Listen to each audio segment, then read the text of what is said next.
Story நேரம் தமிழ் வியூவர்ஸ்க்கு hi. Hard to ஃபைண்டோட ஃபைனல் பார்ட்ல என்ன ஆக போகுது அப்படின்னு தான் இன்னைக்கு இந்த வீடியோல பார்க்க போறோம். லியன் ஒரு வழியா யுவா கிட்ட அவள முதல் தடவையா எங்க பார்த்தோங்கிற கதைய சொல்ல ஆரம்பிக்கிறான்.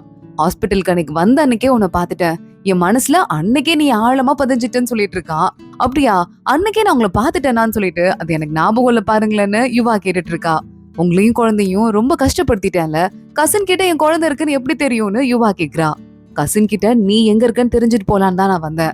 பார்த்தா அங்க ஒரு குழந்தை இருந்தது. அந்த பொண்ணு வந்து திருன்னு முழிச்சிட்டு இருந்தா. அவளோட குழந்தை இல்லைன்னு சொல்லிட்டு எனக்கு அப்பவே நல்லா தெரிஞ்சுது. அப்புறம் கொஞ்சம் யோசிச்சு கால்குலேஷன் போட்டு பார்க்கும்போது அது நம்மளோட குழந்தைன்னு கண்டுபிடிச்சிட்டேன். அப்புறம் ரெகுலரா வந்து குழந்தைய பாத்துக்க ஆரம்பிச்சிட்டேன். இதுல உன் மேல தப்பே இல்லடா செல்லம், நீ ரொம்ப ரொம்ப கஷ்டப்பட்டுட்ட, இதுக்கும் மேல ஃபீல் பண்ணாதன்னு யுவாக்கு லியன் சமாதானப்படுத்திட்டு இருக்கான். இன்னொரு பக்கம் கசின் பொண்ணும் கிரவுன் பிரின்ஸும் உட்காந்து பேசிட்டு இருக்காங்க. நம்ம லேட்டா பாத்துட்டோம், அதனால தான் நம்மள காதலிக்கல, நான் தப்பா யோசிச்சுட்டு இருக்காதடா. நான் ஃபர்ஸ்ட் டைம் உங்களை பார்க்கும் போதே ஹாஸ்பிட்டல்ல நான் தான் டாக்டரா இருந்தேன். ஆனா அப்பயும் லியனோட கண்ணுக்கு யுவா தான் தெரிஞ்சாங்க. நம்ம லேட்டாலாம் வரல, நம்ம பார்ட்னர் அவங்க கிடையாது. உலகத்துல ஒரு ஆம்பளை மட்டும் தான் இருக்காங்களா என்ன? அப்படி கிடையாது, நிறைய பேர் இருக்காங்க. அதே மாதிரிதான் நிறைய பொண்ணுங்க உனக்கும் இருக்காங்க. வேற யாரையாவது தேடி கல்யாணம் பண்ணிக்கோ, புரியுதான்னு சமாதானப்படுத்துறா. இது கேட்டுட்டு கிரவுன் பிரின்ஸ் மனசுல கொஞ்சம் கொஞ்சமா அந்த கசின் பொண்ணு பதிய ஆரம்பிக்கிறா. நல்ல பொண்ணா இருக்காளேன்னு. இங்க அடுத்த நாள் யுவாக்கு காயத்துக்குலாம் கட்டு போட்டுட்டு இருக்கான் லியன். இன்னும் காயம் சரியா போலையேன்னு ஃபீல் பண்ணிட்டு இருக்கான். கவலைப்படவே வேண்டாம், என் கசின் வந்துட்டு இருக்கா, கிட்டத்தட்ட எல்லா காயமுமே ஆறிடுச்சு, பழைய காயம் மட்டும்தான் இருக்குன்னு சொல்றா. கசின் பொண்ணு உள்ள வரா ட்ரீட்மெண்ட் பாக்குறதுக்கு. லியன் ஏதோ ஒரு விஷயத்த புதுசா கண்டுபிடிச்சிருக்கான் போல. நேரா கிரவுன் பிரின்ஸ பாக்குறதுக்காக வெளியே போயிட்டு இருக்கான். கசின் பொண்ணு சொல்றா, புது காயம் எல்லாம் ஆறிடுச்சு, இந்த பழைய காயம் ஆறாமலே இருக்கே அப்படின்னு சொல்லிட்டு ஃபீல் பண்ண. இது எனக்கு நெஞ்சில அடிபட்டுச்சுல, அப்போ இருக்கிறதுலே பெஸ்ட் டாக்டர்ஸ் எல்லாரையும் வச்சு கிரவுன் பிரின்ஸ் ட்ரீட்மெண்ட் பார்த்தான். அப்பவே ஆறல, இனிமே இது ஆறாது, ஏன்னே தெரியல அப்படின்னு சொல்லிட்டு இருக்கா. இதுல பாக்குறதுக்கு கசின்கே பாவமா இருக்கு. அப்போ குழந்தை உள்ள வரா. நம்ம கிரவுன் பிரின்ஸ் தான் கூட்டு வந்து குழந்தைய உள்ள விட்டு ஆன்டி கிட்ட போய் பேசணும்னு சொல்ல பயங்கரமா குட்டி பாப்பா யுவா கிட்ட க்ளோஸ் ஆயிடுறா. ஆன்டி நீங்க அழகா இருக்கீங்க, உங்க மேல வாசமா இருக்குன்னு ஏதேதோ பேசிட்டு இருக்கா. கிரவுன் பிரின்ஸ் லியன் கிட்ட ஏதோ ஒரு மாதிரி இருக்க, என்னாச்சுன்னு கேட்க, நான் சொல்ற விஷயத்த என்னைக்குமே யுவா கிட்ட சொல்லிடவே கூடாது. யுவாவோட உடம்புல அந்த பிரான்ச் அப்படியே பதிஞ்சு போயிடுச்சு. அதனாலதான் அந்த பிரான்ச்சோட இதயம் எங்க இருக்கோ, அதாவது யுவாவோட அண்ணன், அவன் உடம்புல பட்ட காயம்லாம் இவளுக்கு அடிப்பட ஆரம்பிக்குது. ஏன்னா அந்த மரத்தோட இதயம் அங்க இருக்கு, அந்த மரத்தோட உடல் இங்க இருக்குங்கிறதாலதான் அது அவளுக்குள்ள இருக்குங்கிற விஷயம் அவளுக்கு என்னைக்குமே தெரியக்கூடாது. இப்போ அதை பத்தி நான் என்ன பண்றதுன்னு தான் யோசிக்க ஆரம்பிக்கிறேன்னு சொல்ல, கவலைப்படாத, நான் யார்கிட்டயும் சொல்ல மாட்டேன்னு கிரவுன் பிரின்ஸ் சொல்லிட்டு இருக்கான். அது மட்டும் இல்ல, ஒருவேளை நான் வேலை விஷயமா போயிட்டா என் பொண்ணு அப்படின்னு சொல்ல, நீயும் நானும் அண்ணன் தம்பி மாதிரி, உன் பொண்ணு ஏன் பொண்ணு மாதிரி நான் பாத்துக்கிறேன்னு சொல்லிட்டு இந்த ஹேர் பின்ன தானே தேடணும்னு சொன்ன அப்படின்னு அவன் கேக்குறான். அப்போ அங்க ராஜா வர அவங்க கிட்ட பேசிட்டு இருக்கிறதுக்காக குட்டி ராஜா இந்த ஹேர் பின்ன பாத்துட்டு, நான் பாத்திருக்கேன் அந்த ஹேர் பின்ன, ஆனா யார்கிட்ட ஞாபகம் இல்லைன்னு சொல்ல, கண்டிப்பா அப்பனா அது வந்துட்டு அரண்மனையை சேர்ந்த யாராவதாதான் இருக்கும், சீக்கிரமா நம்ம கண்டுபிடிச்சிடலாம் போலயேன்னு அவங்க முடிவு பண்றாங்க. இங்க இந்த யுவாவோட அண்ணன் உடம்புக்குள்ள அந்த ஆத்மா இருக்குல்ல, மரத்தோட ஆத்மா ஒரு ஃபீமேல்.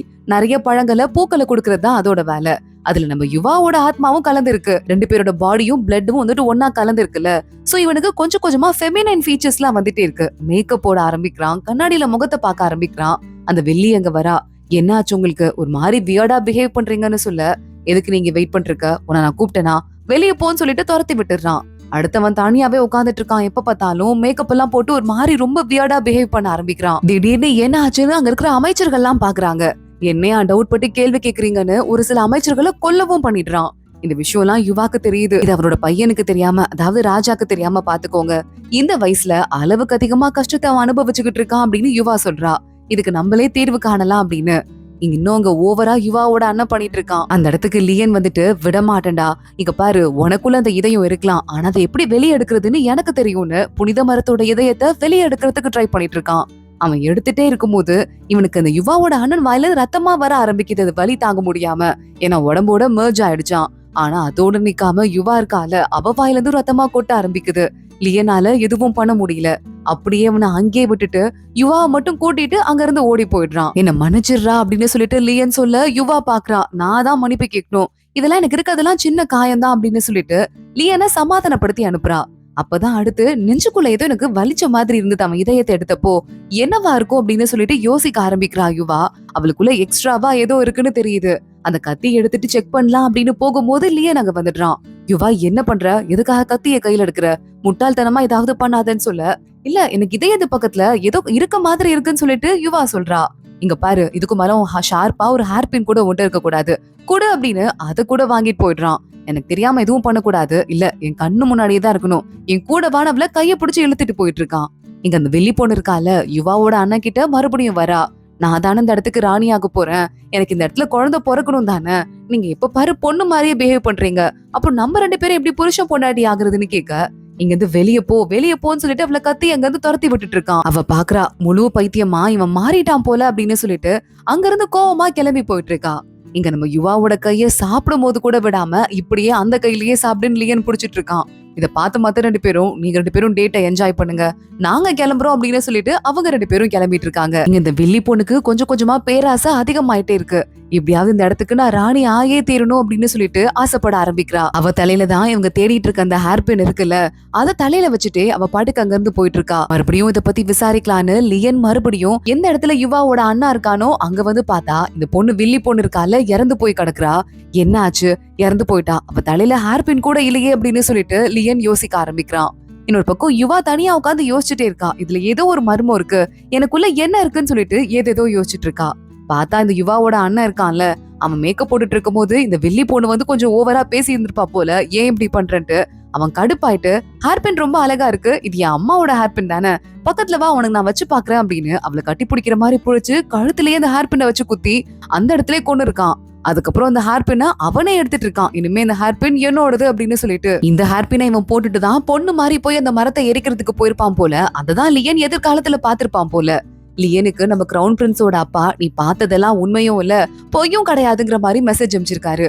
இதுக்கு என்ன அர்த்தம் அப்படின்னு அவன் யோசிச்சுட்டு கொஞ்சமா கன்ஃபியூஸ் ஆயிட்டு இருக்கான். யுவா அவளோட குழந்தைய பாக்குறதுக்கு போறா. அந்த பாப்பா விளையாடிட்டு, ஆண்டி இங்க பாருங்களேன், இந்த பாட்ல இருந்து தண்ணியே வர மாட்டேங்குதுன்னு சொல்ல, அந்த பாட்டோட வாயில இந்த குச்சியை வச்சு அடைச்சிருக்க பாரு, பாதை அடைஞ்சிருச்சுல, எப்படி தண்ணி வரும் அப்படின்னு சொல்லிட்டு கேட்டுட்டு இருக்கா. திடீர்னு அவளுக்கு ஏதோ செட் ஆகுற மாதிரி இருக்கு. என்னது இது, உடைஞ்சத இத வச்சு நீ அடைச்சிருக்க, அதனால இது இன்னும் உடையாம இருக்கு அப்படின்னு சொல்லிட்டு இதயத்தை தொட்டு பாத்துட்டு இருக்கா.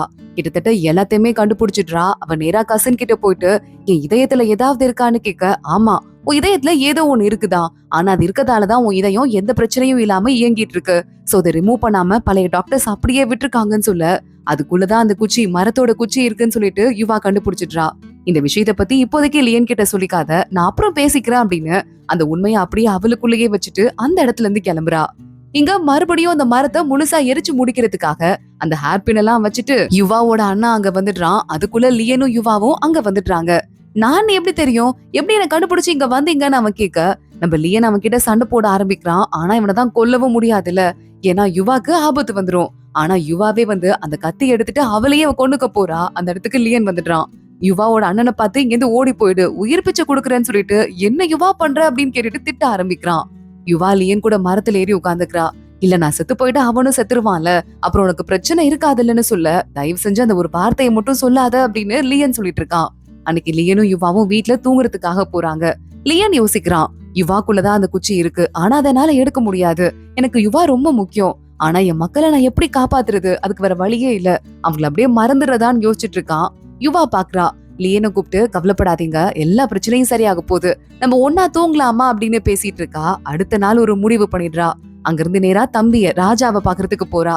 பாத்துட்டு, உனக்கு பிடிச்ச கேக் பண்ணிருக்கேன், நீ எப்பவுமே இதுதானே சாப்பிடுவ அப்படின்னு சொல்ல, அத்தை நான் என்ன குழந்தையான்னு சொல்லிட்டு அவன் கேக்குறான். குழந்தைதான் சாப்பிடணுமா, சாப்பிடுறா அப்படின்னு, நிறைய உனக்கு கடமை இருக்கு, நீ நல்ல பையன், ரொம்ப திறமையான பையன், ரொம்ப அதிகமான சூழ்ச்சிகள்ல இருந்து இந்த நாடு வெளியே வந்ததுக்கு அப்புறம் உன்னால நல்லா இருக்க போகுது அப்படின்னு ஆசீர்வாதம் பண்ணிட்டு யுவா அங்க இருந்து கிளம்புறா. அடுத்து நேரா வரவ கிரவுன் பிரின்ஸ பாக்குறா. உனக்கு பரிசா இந்த வால் கொடுக்குறேன், என் வாழ்க்கையில இந்த தடவை நீ ரொம்ப ஹெல்ப் பண்ணிட்ட, இன்னொரு ஜென்மம் இருந்தா நீயும் நானும் ஒரே வீட்ல பிரதர் சிஸ்டரா போறக்கலாம், இல்லனா ரொம்ப க்ளோஸ் ஃப்ரெண்டா போறக்கலாம்னு யுவா சொல்றா. என்னாச்சு, ஏதோ லாஸ்ட் டே மாதிரி பேசிட்டு இருக்க, ஆனா வால் ரொம்ப நல்லா இருக்குன்னு சொல்லிட்டு கிரவுன் பிரின்ஸும் வாங்கிக்கிறான். அடுத்து யுவா அங்க இருந்து கிளம்புறா. நேரா அவளோட கசினை பாக்குறதுக்கு வரா. நீ ரொம்ப திறமையான பொண்ணு, உன்னை கிரவுன் பிரின்ஸ்க்கு ரொம்பவே பிடிச்சிருக்கு, நீ அவனை கண்டிப்பா கன்சிடர் பண்ணணும், அவன் வெக்கப்பட்டு இருக்கான், என்னைக்காவது சொல்லலன்னா அதை நீயே கூட சொல்லிடுன்னு சொல்லிட்டு அவ குழந்தைய பாத்துட்டு இருக்கா. குழந்தைய நல்லபடியா பாத்துக்கோ, அந்த குழந்தைக்கு நீதான் எப்பவுமே இனிமே அம்மா, நான் கிடையாது அப்படின்னு சொல்ல, குழந்தையும் வேகமா யுவா கிட்ட வந்து விளையாட ஆரம்பிக்கிறா. பாத்து செல்லோன்னு குழந்தைகிட்ட யுவா தனியா பேச ஆரம்பிக்கிறா. வாழ்க்கையில இன்னும் நீ பார்க்க வேண்டியது நிறைய இருக்கு, நிறைய உயரத்துக்கு போவ, அப்ப உலகம் எவ்வளவு பெருசுன்னு சொல்லிட்டு தெரிஞ்சுக்குவ, என்னைக்காவது ஒரு பிரச்சனைனா ஆன்ட்டிட்ட வந்துடணும். என்னைக்காவது ஒரு பிரச்சனைனா உன்னை காப்பாத்துறதுக்கு ஆன்ட்டி நிறைய பேரை சேர்த்து வச்சிருக்கேன், அவங்க எல்லாம் உனக்கு ஹெல்ப் பண்ணுவாங்கன்னு சொல்லிட்டு குழந்தைகிட்டையும் விடைபெற்றுட்டு அங்க இருந்து கிளம்ப ஆரம்பிக்கிறா. கரெக்டா அன்னைக்கு மார்க்கெட்டுக்கு போயிட்டு இருக்கா. சின்ஷாவை பாக்குறா. சின்ஷா கிட்ட வா நம்ம சுத்தி பார்க்கலாம் அப்படின்னு பாத்துட்டு ரெண்டு பேரும் பேசிட்டே போகும்போது ஆப்போசிட்ல பார்த்தா லியன் வந்துடுறான். லியனை பார்த்ததும் சின்ஷா அங்க இருந்து கிளம்பிடுறா. லியனும் யுவாவும் மட்டும் அங்க நடக்குறாங்க. நம்ம அந்த புனித மரம் இருக்குல்ல அங்க போலாமா அப்படின்னு யுவா கேக்குறா. ஒரு வேலை அந்த பிரான்ச் எங்கேயாவது இருக்கான்னு தேடி கண்டுபிடிக்கலாம்ல, நமக்கு ஒரு சான்ஸ் கிடைக்கும்ல அப்படின்னு சொல்லிட்டு இருக்கா. சரி ஓகே நம்ம கிளம்பி போலாம் அப்படிங்கிற மாதிரி நம்ம லியனும் பேசிட்டு இருக்கான். அடுத்த நாள் டாக்டரை பார்த்து, அதாவது இந்த கசின் பொண்ணை பார்த்து எனக்கு ஒண்ணு ரொம்ப பிடிச்சிருக்கு அப்படிங்கிற விஷயத்த நம்ம கிரவுன் பிரின்ஸ் ஒரு வழியா ஓபன் பண்ணிடுறான். சரி எனக்கும் ரொம்ப பிடிச்சிருக்கு, சரி போனா போது, என் பொண்ணு இருக்கால அவளுக்கு ஒண்ணு பிடிச்சிருக்கான்னு கேட்டுட்டு நான் அதுக்கப்புறம் முடிவை சொல்றேன் அப்படின்னு கிரவுன் பிரின்ஸ் கிட்ட அவ சொல்லிட்டு இருக்கா. ஓகே அப்படிங்கிற மாதிரி. அதுக்குள்ள லியனும் யுவாவும் புனித மரத்துக்கிட்ட வந்துடுறாங்க. அது மேல கை வச்சுட்டு யுவா யோசிச்சுட்டே இருக்கா. லியன் அந்த பக்கமும் இந்த பக்கமும் சுத்தி வந்து மரத்தை சுத்தி இருக்கிற இடத்தெல்லாம் பாத்துட்டே இருக்கும் போது யுவா கூப்பிடுறா. லியன், இந்த மரத்தோட ஒரு குட்டி துண்டு கிடைச்சா கூட இப்ப இந்த மரத்தை மறுபடியும் கொண்டு வர முடியும்ல, ஆனா நீ அதுக்கு ஓகே சொல்ல மாட்டேன்னு எனக்கு தெரியும்னு அவன் நெஞ்சில அவளாவே கத்தியால குத்திக்கிறா. என்ன ஆச்சு, என்ன சொல்ல ட்ரை பண்ற அப்படின்னு லியன் யோசிக்க ஆரம்பிக்கிறான். யுவா என்ன பண்ணிட்டு இருக்க அப்படின்னு கேட்டுட்டு வேகமா முன்னாடி வந்து பார்த்தா உள்ள இருந்து இதயத்துக்குள்ள இருந்து அந்த மரத்தோட குச்சிய இவ எடுத்துடுறா. எடுத்துட்டு இங்க பாரு கிடைச்சிருச்சு அப்படின்னு சொல்லிக்கிட்டு இருக்க. என்ன பண்ணி வச்சிட்டு இருக்கன்னு ஓடி வந்து லியன் கட்டி பிடிச்சுக்கிறான். என்னை விட்டு போயிடாதுன்னு.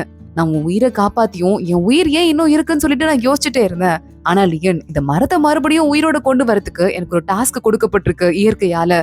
அந்த டாஸ்க் நான் இன்னைக்கு முடிச்சிட்டேன். ரொம்ப கஷ்டப்படுத்திட்டேன்ல, நீ என்ன பாத்துருக்கவே கூடாது. பார்க்காம இருந்தா ஹாப்பியா இருந்திருப்ப. ஆனா என் வாழ்க்கை உன்னாலதான் ரொம்ப சந்தோஷமா இருக்கு. உன்னால, என்னோட பொண்ணால, நமக்கு இருக்கிற ஃப்ரெண்ட்ஸால நான் ரொம்ப ஹாப்பியா இருந்தேன். என்ன மன்னிச்சிரு, நான் உன்னை விட்டு போறேன்னு. ஆனா நான் ஹெல்ப் பண்ணிட்டேன், உன் ஊர் மக்களை காப்பாத்து, நானும் அப்பதான் நிம்மதியா இருப்பேன்னு சொல்லிட்டு யுவா அப்படியே அவன் மேல விழுந்து உயிரை விட்டுடுறா. லியன் கத்தி கதற ஆரம்பிக்கிறான், அழ ஆரம்பிக்கிறான். இங்க பார்த்தா அரண்மனையில அட்டகாசம் பண்ணிக்கிட்டு இருக்கான் யுவாவோட அண்ணன். இவ இறந்து போனதால அவன் இதயமும் பயங்கரமா வலிக்க ஆரம்பிக்குது. வாயிலிருந்து ரத்தமா துப்பிட்டு டாக்டர் கூப்பிடுங்க டாக்டர் கூப்பிடுங்கன்னு கத்த மினிஸ்டர் ஒருத்தங்களும் அசையவே இல்ல. அசையாம நின்னுட்டு இருக்காங்க. யாரும் கூப்பிட மாட்டீங்கல்ல, நான் செத்து போனாலும் நான் தாண்டா ராஜா ராஜா அப்படின்னு கத்திட்டு அந்த இடத்துல இறந்து போயிடுறான். இங்க கொஞ்ச நாள் ஆயிடுது. லியன் அவனோட பொண்ணை கூட்டு வந்துட்டு மரத்து மேல உட்காந்துட்டு இந்த இடம் தான் உன்னோட ஆன்டி இருக்காங்கல்ல அவங்களுக்கு பிடிச்ச இடம்னு சொல்ல, ஏன் அப்ப ஆன்டி இங்க இல்லன்னு சொல்லிட்டு குட்டி பாப்பா கேட்டுட்டு இருக்கா. ஆனா பக்கத்துல லியனுக்கு யுவா உட்காந்துட்டு இருக்க மாதிரி ஒரு ஃபீலிங்கா இருக்கு. ஆன்டி எப்பவுமே இங்கதான் இருப்பாங்க, அதுவும் இல்லாம அங்கிளும் ஆன்டியும் எப்பவுமே உன் மேல பாசத்தோட தான் இருப்போம், புரியுதா அப்படின்னு சொல்லிக்கிட்டு இருக்கான். கொஞ்ச நாள்லயே நம்ம கசனும் கிரவுன் பிரின்ஸும் கூட கல்யாணம் பண்ணிக்கிட்டாங்க போல. அந்த குட்டி பாப்பா அம்மா அப்பான்னு சொல்லிட்டு கூப்பிட்டு அவங்க கிட்ட போயிட்டு இருக்கா. சரி இங்கதான் எங்களுக்கு கல்யாணம் ஆச்சு, நான் கொஞ்ச நேரம் இங்க டைம் ஸ்பெண்ட் பண்ணணும்னு ஆசைப்படுறேன், நீங்க போயிட்டு வாங்க அப்படின்னு சொல்ல மத்த ரெண்டு பேரும் அங்க இருந்து கிளம்பி போயிடுறாங்க. சரி அவன் தனியா இருக்கணும்னு ஆசைப்படுறான் போல அப்படின்னு கிரவுன் பிரின்ஸ் அங்க இருந்து நம்ம கசனை கூட்டிட்டு குழந்தைய கூட்டிட்டு கிளம்பிடுறான். நம்ம யுவான் மறுபடியும் அவனோட ஊருக்கு போறான். ஊர் மக்கள் எல்லாரையும் இப்ப காப்பாத்திடுறாங்க மரம் புதுசா வளர்ந்ததால. அங்க இருக்கிறவங்க எல்லாம் வந்து யுவா எங்கன்னு கேட்க, ஒரு அழகான இடத்துல பாதுகாப்பா இருக்கா, அவளை பார்க்கதான் நான் போறேன், போ அவளுக்கு தானே, அதெல்லாம் என்கிட்ட கொடுங்கன்னு அதை வாங்கிட்டு உண்மை தெரிஞ்ச ஒரே ஆளு சின்ஷா தானே. அவளை பார்த்து, சின்ஷா இது என்னைக்குமே உன் வீடுதான், ஆனா நீ இந்த இடத்துக்குள்ளேயே அடப்பட்டு கிடக்கணும்னு இல்ல, எவ்வளவு தூரம் போகணும்னு ஆசைப்படுறியோ அவ்வளவு தூரம் சிறகடிச்சு பறக்கலாம், உனக்கு முடியாதப்போ நீ திரும்ப வந்திருக்கலாம், புரியுதா அப்படின்னு சொல்லிட்டு லியன் அங்க இருந்து கிளம்புறான். இதான் இவனை பாக்குற கடைசி டைம்னு சொல்லிட்டு சின்ஷாக்கு புரியுது. அவன் போற வழிய பார்த்து கால்ல விழுந்து வணங்கிட்டு போயிட்டு வாங்கன்னு சொல்லிட்டு இருக்கா. லியன் அவளை பார்த்து சிரிச்சுட்டு அங்க இருந்து கிளம்புறான். பார்த்தா லியனும் நம்ம யுவாவும் தனியா ஒரு இடத்துல ஸ்டே பண்ணிட்டு இருந்தாங்கல்ல, அந்த இடத்துல யுவாவோட பாடியை வச்சுட்டு லியன் அங்க வெயிட் பண்ணிட்டு மியூசிக் வாசிக்கிறான்.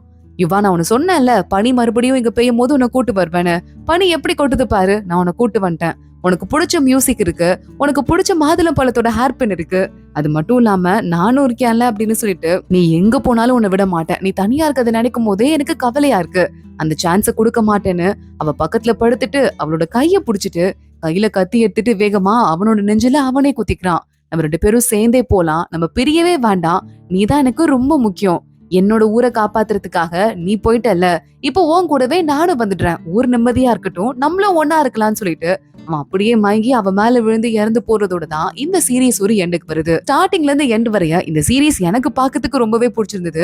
உங்கள எத்தனை பேருக்கு இந்த சீரீஸ் பிடிச்சிருந்தது அப்படிங்கறத மறக்காம கமெண்ட் செக்ஷன்ல சொல்லுங்க. இன்னும் இதே மாதிரி அழகான இன்னொரு சீரீஸ்ல பார்க்கலாம். அது வரைய பாய்.